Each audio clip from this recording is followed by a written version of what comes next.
Hello students, मैं Dilip Pawar, assistant professor history, BR Mirdha राजकीय महाविद्यालय नागौर में कार्यरत। तो आज जो अपन बात करेंगे वो आनंदम विषय के बारे में बात करेंगे। आनंदम एक नया विषय है जिसको राज्य सरकार ने सभी विश्वविद्यालयों और गवर्नमेंट कॉलेजेस में जोड़ा है। तो पूरे आनंदम के 100 मार्क्स डिसाइड किए गए हैं। तो जो ग्रुप बने हैं आनंदम के, जो BA फर्स्ट ईयर में राजकीय मृदा महाविद्यालय में, उसमें अक्सर बच्चों की क्वेरी रहती है, बच्चों के प्रश्न होते हैं, इसमें करना क्या है, हम किस प्रकार से इसमें आगे बढ़ेंगे, किस प्रकार से हमें मार्क्स मिलेंगे। तो उसके बारे में मैं यहाँ पे थोड़ी चर्चा करना चाहूंगा ताकि आप लोगों की जो क्वेरीज हैं वो समाप्त हो। तो देखो, जो आनंदम विषय है, अपन सबसे पहले बात करते हैं इसका मूल उद्देश्य क्या है। आनंदम विषय का मूल उद्देश्य है जॉय ऑफ गिविंग को प्राप्त करना। तो कोई इंसान सदैव से अपन देखते हैं कि हमेशा लेने में विश्वास रखता है कि आपको कोई फायदा हो जाए, किसी ओर से आपको कुछ मिल जाए, आपको पैसे मिल जाए, आपको कुछ रिसोर्सेज मिल जाए, संसाधन मिल जाए। तो इंसान की हमेशा कोशिश रहती है कि लेने में ही उसको फायदा नजर आता है। ये नॉर्मल ह्यूमन थिंकिंग है। लेकिन हमारी राज्य सरकार ये चाहती है कि इंसान को लेने के साथ साथ देने में भी खुशी प्राप्त हो। तो जहां तक देने की बात है, बहुत कम दुनिया में ऐसे लोग हैं जिनको देने में भी खुशी प्राप्त होती है। यानी जॉय ऑफ गिविंग का यहाँ पे क्या मतलब है, अगर आप कोई अच्छा कार्य करेंगे किसी और के लिए, तो ना केवल वो उस व्यक्ति को खुशी देगा बल्कि आप भी बहुत अंदर से खुश महसूस करोगे और काफी हैप्पी फील करोगे।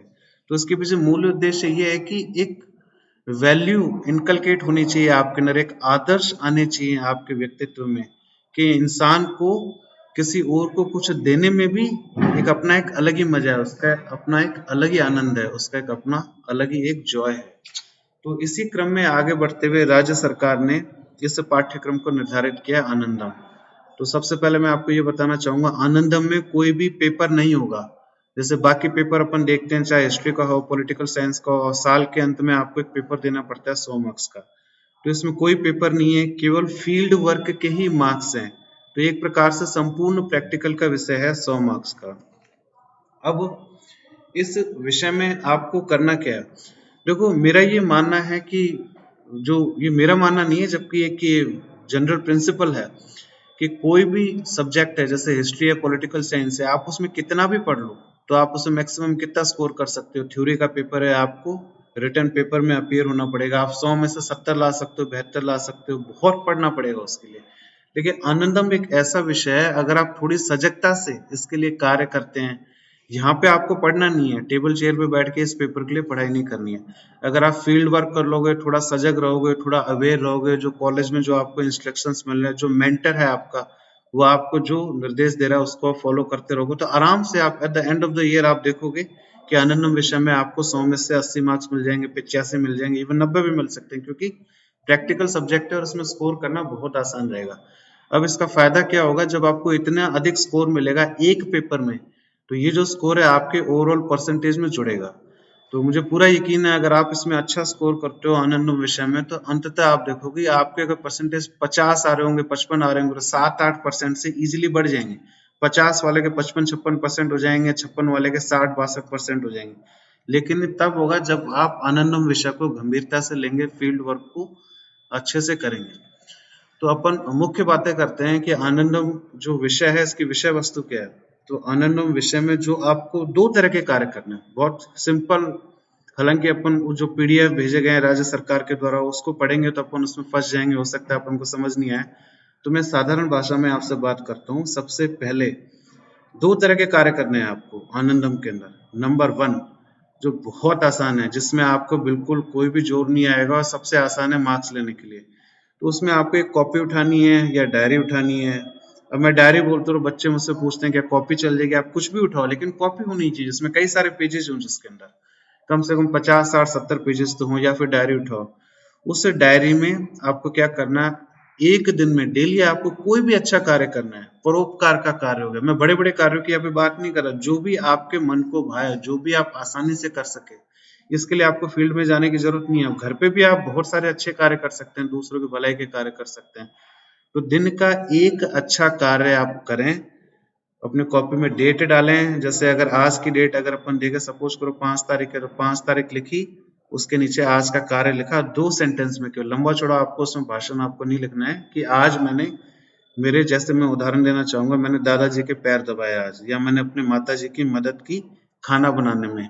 अगर अब लड़के अपन देखते हैं, लड़के अक्सर क्या करते हैं, अपनी माता की हेल्प नहीं करते हैं खाना बनाने में, तो लड़के लिख सकते हैं कि मैंने अपनी माता की मदद की खाना बनाने में। तो ये क्या हुआ, आपने दूसरों को खुशी दी है, इसे ही कहते हैं जॉय ऑफ गिविंग।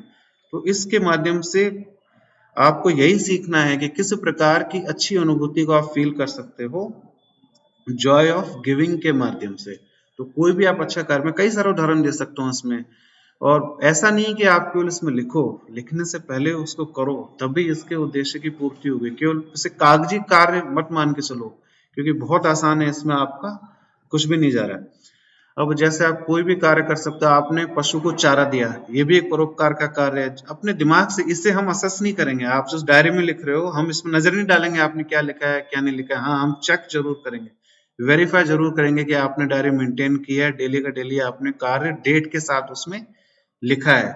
और इस डायरी के अलग से मार्क्स है, 10-20 मार्क्स, मेरे को पता नहीं है एग्जैक्ट कितने हैं, 100 में से कुछ मार्क्स इस डायरी के हैं, लेकिन ज्यादा नहीं है। तो लेकिन ये डायरी असेंशियल है, अगर आप इसको मेंटेन नहीं करोगे तो आनंदम सब्जेक्ट में पिछड़ जाओगे, आपके मार्क्स नहीं आ पाएंगे। असेंशियल है, मैंडेटरी, मतलब डायरी तो आपको मेंटेन सभी स्टूडेंट्स को करनी है। ये तो मैंने आपको पहला कार्य बता दिया, इसमें आपको कोई भी समस्या नहीं आएगी। अब जो दूसरा कार्य है वो थोड़ा बड़ा कार्य है। आप देखो, जैसे कि 100 मार्क्स का एक पेपर है, तो बहुत सारे मार्क्स होते हैं 100 मार्क्स, तो उसके लिए कुछ तो आपसे कराएंगे ना। तो जो दूसरा कार्य है उसमें आपको एक फील्ड प्रोजेक्ट चुनना है। कई सारे टॉपिक की लिस्ट मैं आपको ग्रुप में बांट चुका हूँ, उसमें आप ढंग से देखो कौन सा टॉपिक आपको भा सकता है, कौन सा टॉपिक आपको आसान लगता है, या फिर किस फील्ड में आप कार्य करना चाहते हैं, सामाजिक गतिविधि का कार्य करना चाहते हैं, सामूहिक गतिविधि का कार्य करना चाहते हैं। उस लिस्ट में से आप एक टॉपिक को सेलेक्ट कर सकते हो, या फिर अपना एक नया टॉपिक मेरे सामने रख सकते हो कि जो आपका टॉपिक लिस्ट में नहीं है, लेकिन फिर भी आप इस फील्ड में काम करना चाहते हो। देखो, परोपकार के कई सारे कार्य हो सकते हैं। आप लिस्ट बनाओ 50 कार्यों के, 100 कार्यों के, वो भी कम पड़ जाएंगे। आपका अपना खुद का इनोवेशन है, आपका अपना खुद का व्यक्तित्व है, तो उसमें आपको चुनना है आप कौन सा फील्ड वर्क करोगे। अब जो ये वाला कार्य है सामूहिक गतिविधि का, ये टीम वर्क है। पूरे कॉलेज के जितने भी स्टूडेंट्स हैं उनको 10-10 की टीम में विभाजित किया गया है। तो 10 स्टूडेंट्स की एक टीम है, उनको एक फील्ड वर्क ऑप्ट करना है, चुनना है, और उस टीम में से एक को टीम लीडर बनना है। टीम लीडर बनने के बाद टीम लीडर का क्या कार्य होगा कि सभी बच्चों की उपस्थिति को इंश्योर करे, जब भी फील्ड वर्क हो, मेंटर के साथ टच में रहे, और बच्चों को फील्ड में ले जाके कार्य करवाए, फोटो खींचे, उसके वीडियो बनाए, और अंततः सभी मिलके आपको एक उस किए हुए कार्य की रिपोर्ट तैयार करनी है। अब आपको कितनी बार फील्ड में जाना है? मेरे हिसाब से अगर आप महीने में 2 या 3 बार आप फील्ड में जाते हैं अपने चुने हुए जो कार्य है उसको संपूर्ण करने के लिए, वहां पे जाके फोटो खींचते हैं, सभी स्टूडेंट इकट्ठा होकर वीडियो बनाते हैं, वहां पे कार्य करते हैं, और जो कंसर्न अथॉरिटी है यहाँ पे मैं कहना चाहूंगा, एक तो आप गए फील्ड में, आपने जैसे सपोज करो अगर आपका टॉपिक है पब्लिक पार्क की सफाई करना कॉलोनी में ये आपने टॉपिक चुना, अब पार्क में गए, आप सफाई करके आ गए, तो ये क्या पुख्ता काम नहीं हुआ। पुख्ता कार्य कब होगा? जब आप जो कॉलोनी है वहां की, उसका कोई प्रेसिडेंट होगा, रेजिडेंट वेलफेयर एसोसिएशन होती है हर कॉलोनी की, उसका कोई प्रेसिडेंट होगा, आप उससे मिलके, आप 10 जने मिलके, टीम लीडर मिलके एक सर्टिफिकेट ले लो। सर्टिफिकेट का मतलब यहाँ पे क्या है, इवन आप हाथ से लिखवा लो तो भी चल जाएगा, कि इस तारीख को इतने बजे इन 10 बच्चों ने श्रमदान किया, पब्लिक पार्क को साफ किया, उन्होंने 2 घंटे काम किया, 3 घंटे काम किया, 1 घंटा काम किया, तो घंटों के हिसाब से ये चलेगा। तो उससे आप साइन करा लो, उसका नाम लिख लो, उसका पद लिख लो, सील की भी यहाँ पे इतनी आवश्यकता नहीं है। अगर आप ये कार्य कर लेंगे तो आपका जो फील्ड वर्क है पुख्ता हो जाएगा। और ये केवल एक बार नहीं करना है, महीने में आपको 2 बार करना है, फिर अगले महीने फिर आपको 2-3 बार करना है। कुल मिला के एक सतत प्रक्रिया है टीम वर्क। तो जब आप सारा कार्य कर लोगे, फिर आपको एक प्रोजेक्ट तैयार करना है फाइनली, जब आपको मार्क्स अलॉट होंगे उससे पहले। तो उस प्रोजेक्ट में आपको क्या लिखना है कि आपने किस तरीके से अपने फील्ड वर्क को अंजाम दिया, कौन कौन से सदस्य थे, हर सदस्य का कंट्रीब्यूशन क्या है, टीम लीडर का कंट्रीब्यूशन क्या है, लाभान्वित जो सदस्य हैं इस कार्य के, यानी जिनको फायदा पहुंचा है, जिस वर्ग को फायदा पहुंचा है उनको कितना फायदा पहुंचा है, इसकी ओवरऑल यूटिलिटी क्या है, इसका समाज में प्रभाव क्या पड़ा। कुल मिला के अपन कहते हैं ना, भाषा आपको वहां पे रिपोर्ट में डालनी पड़ेगी, और फिर उस रिपोर्ट को आप अंततः कॉलेज में आके सबमिट कराओगे। और उसके साथ आप प्रेजेंटेशन भी दोगे उसके बारे में। टीम लीडर भी दे सकता है प्रेजेंटेशन, उस टीम का कोई सदस्य भी प्रेजेंटेशन दे सकता है कि फाइनली आपने ये कार्य किया। अब जो उसके मार्क्स अलॉट होंगे, सबसे ज्यादा मार्क्स इस प्रोजेक्ट के ही हैं 100 के अंदर से। सपोज करो 80 मार्क्स हैं इसके अंदर प्रोजेक्ट के, तो ये जो प्रोजेक्ट के मार्क्स हैं ये मेंटर नहीं देगा। जैसे मैं अगर 10 टीम का मेंटर हूं तो 10 टीम को मैं मार्क्स नहीं देने वाला, वो मार्क्स देने का कार्य होगा कॉलेज में। एक अलग से कमेटी बनेगी 5, 7, 8, 10 लेक्चरर्स की, तो वो उन फाइलों को देखेंगे, प्रेजेंटेशन देखेंगे, उसके आधार पे आपको मार्क्स दिए जाएंगे। अब ये मत समझो कि हम मेंटर से बात करते रहेंगे, उनके टच में रहेंगे तो इससे हमें मार्क्स मिल जाएंगे। तो चेक करने वाला कोई और है। तो पूरा सिस्टम एक प्लेस किया गया है राज्य सरकार के द्वारा। फिर ये तो अपन ने टीम वर्क की बात की, तो इसी टीम वर्क के तहत एक और आपका कार्य है, कॉलेज में हर महीने में एक बार आनंदम दिवस बनाया जाएगा। तो उस दिन आपको टीम लीडर को अपनी पूरी टीम के साथ कॉलेज में आना है, जो भी आपने कार्य किया, जो भी आपकी प्रोग्रेस है, उससे संबंधित एक प्रेजेंटेशन देना है। 2-3 मिनट का, चाहे आप स्टेज में जाके बोल दो, ताकि हमें भी पता रहे कि जो टीम से अलग अलग वो अपना कार्य लगातार कर रही है। तो ये दो मुख्य रूप से कार्य हैं, इंडिविजुअल कार्य हो गया, एक व्यक्तिगत कार्य हो गया, दूसरा सामूहिक कार्य हो गया। व्यक्तिगत कार्य काफी इजी है, लेकिन सामूहिक कार्य भी इतना मुश्किल नहीं है। अगर आप थोड़ा सा फिजिकल लेबर करने को तैयार हैं, आप थोड़ा सा किसी को देने में आप खुशी ढूंढने के लिए तैयार हैं, तो ये कार्य आपके लिए बिल्कुल भी मुश्किल नहीं होगा। फिर तीसरी बात मैं यहाँ पे फिर कहता हूँ, रिपीट कर रहा हूँ, कि एक पेपर में इतिहास सब्जेक्ट को पढ़ के याद करके 80 मार्क्स लाना असंभव है, लेकिन आनंदम सब्जेक्ट में आपको 80 मार्क्स बहुत आसानी से मिल जाएंगे अगर आप सजग हैं, अगर आप कार्य करने के लिए तत्पर हैं। देखो, मेरा ये मानना है कि एक मानसिक कार्य होता है, एक मेंटल वर्क होता है, दूसरा फिजिकल वर्क होता है। तो दोनों में से कौन सा मुश्किल है? फिजिकल वर्क को कोई भी कर सकता है, इतना इतना मुश्किल नहीं है। उसमें थोड़ा सा आपको आलस भगाना है और आपको फिजिकल वर्क करना है। साफ सफाई का कार्य हो गया, पशुओं को चारा खिलाने का कार्य हो गया, तो ये कोई भी कर सकता है। लेकिन जहां तक पढ़ने का बात है, बहुत कम बच्चे अच्छा पढ़ पाते हैं, और उनमें भी बहुत कम बच्चे अच्छे मार्क्स ले सकते हैं। तो पेपर के थ्रू मार्क्स लाना काफी कठिन है, लेकिन आनंदम सब्जेक्ट एक प्रकार की आप लोगों के लिए अपॉर्चुनिटी है, मौका है अपने परसेंटेज में इजाफा करने का। अगर आप यहाँ पे चूक गए तो कम से कम 5-6% का आपको सीधा लॉस होगा।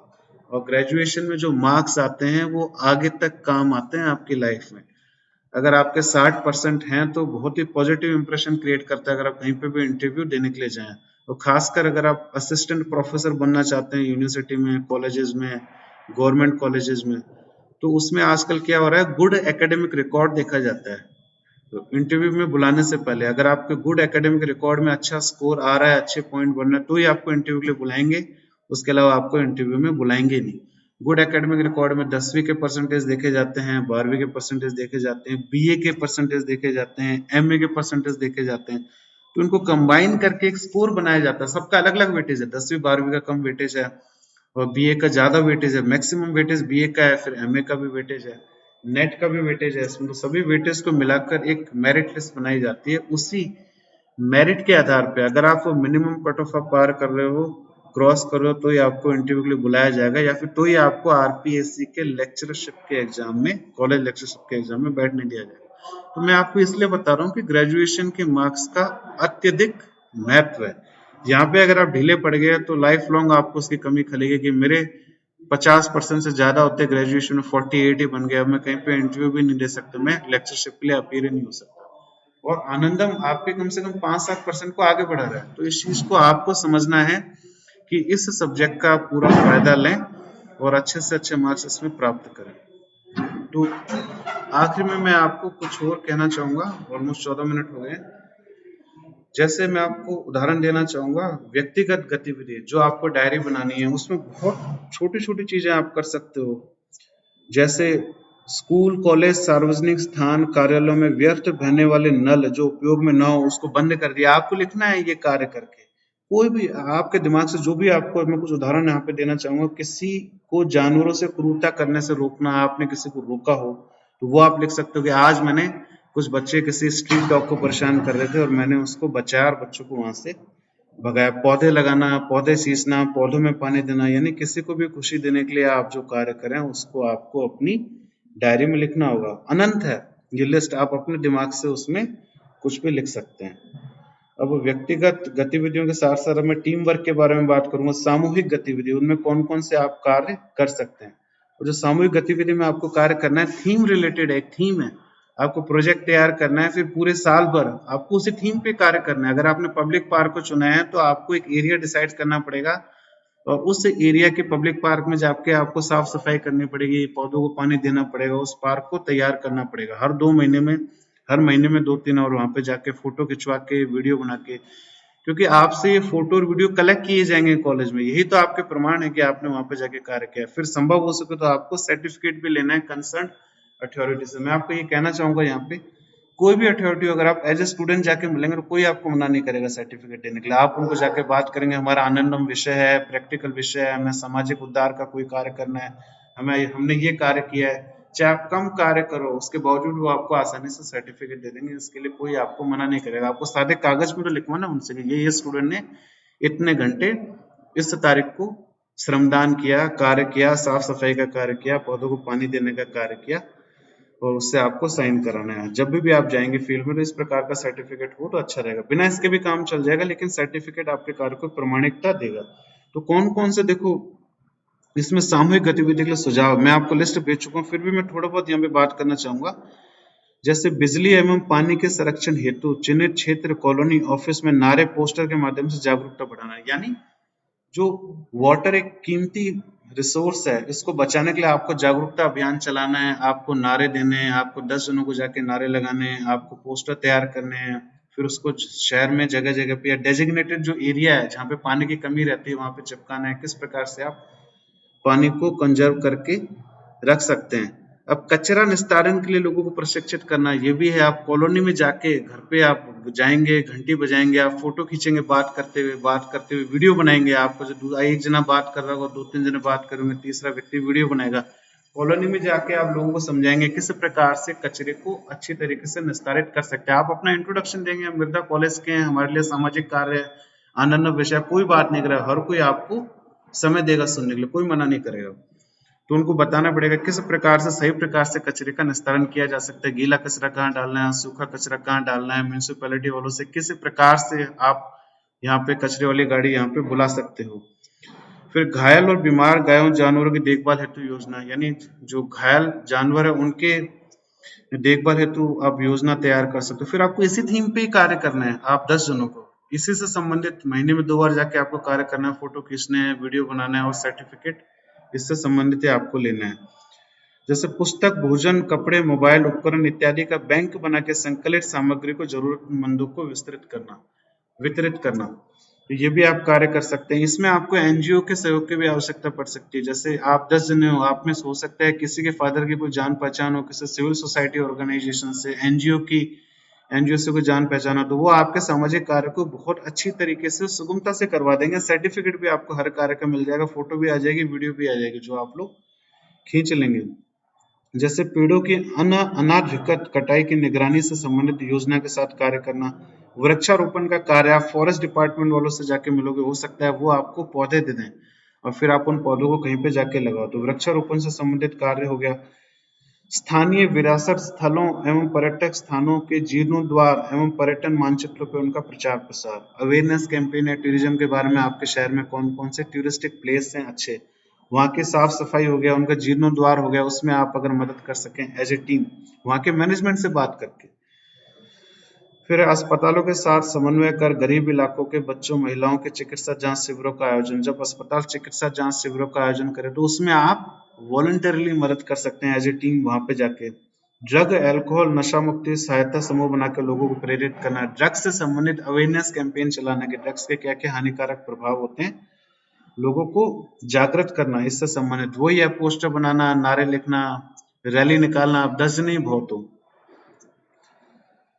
फिर जैसे श्रमिकों, घर के काम वाले की सहायता के लिए छोटे पैमाने के ऋणों के लिए सहकारी समितियों का गठन, तो इसके लिए आपको सहायता की आवश्यकता पड़ेगी, सहकारी समितियों के पास जाना पड़ेगा। देखो अगर आप 10 जने मिलकर आप किसी भी संगठन के पास जाते हो और अपने आप को ऑफर करते हो कि जब आपको जरूरत पड़े हमें बुला लेना, हम महीने में 2-3 बार आके आपके यहाँ पे श्रमदान कर देंगे, जो संभव हो सकता है आपकी मदद करेंगे आपके क्षेत्र में, आपके फील्ड में, तो इसके लिए कोई मना नहीं करेगा। देखो हर किसी को अच्छे कार्य करने के लिए वॉलंटियर्स की जरूरत होती है, तो आप वॉलंटियर बन सकते हैं।